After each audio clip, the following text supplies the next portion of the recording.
నమస్కారం। ఈరోజు cargo airport వ్యతిరేక పోరాట కమిటీ ఈరోజు ఇక్కడ సమావేశం నిర్వహిస్తుంది।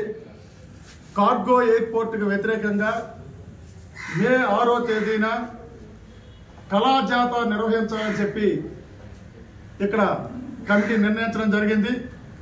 ఈ కళాజాతలో అత్యధిక మంది పాల్గొని జయప్రదం చేయాలని చెప్పి మీ ద్వారా పిలుపునిస్తున్నాం।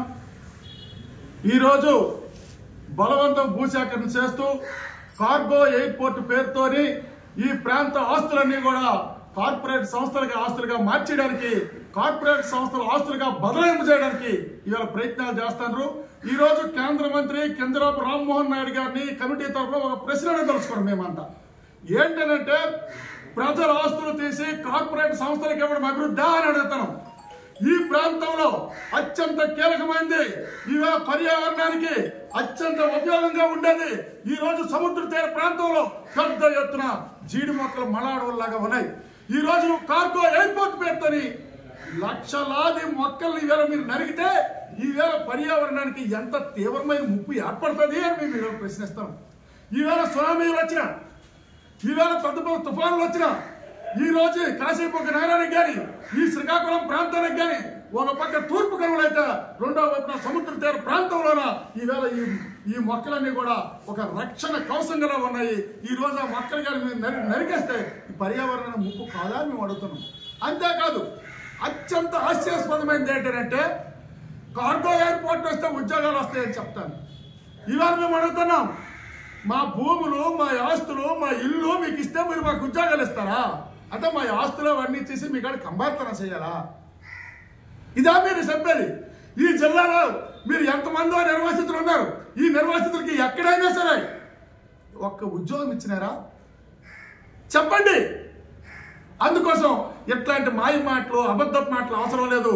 కార్గో ఎయిర్పోర్ట్ వల్ల అభివృద్ధి కాదు, కార్గో ఎయిర్పోర్ట్ వల్ల విధ్వంసం జరుగుతుంది ఈ ప్రాంతం, ఈ జిల్లాని చెప్పదలుచుకున్నాం।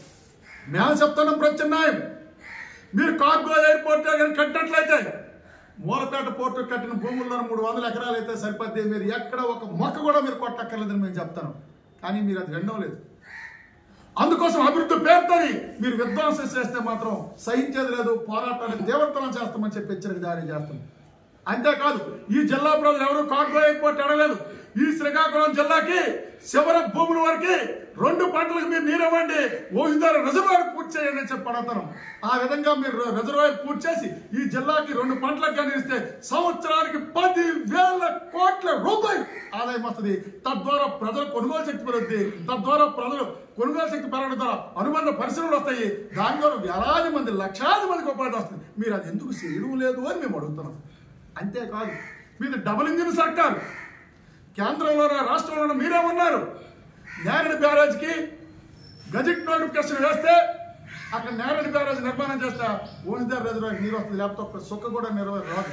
మీరు నేరేడు బ్యారేజ్కి సంబంధించి మీరు గజెట్ నోటిఫికేషన్ వేసి ఈ జిల్లా అభివృద్ధికి తోడ్పడండి అని మేము అడుగుతున్నాం।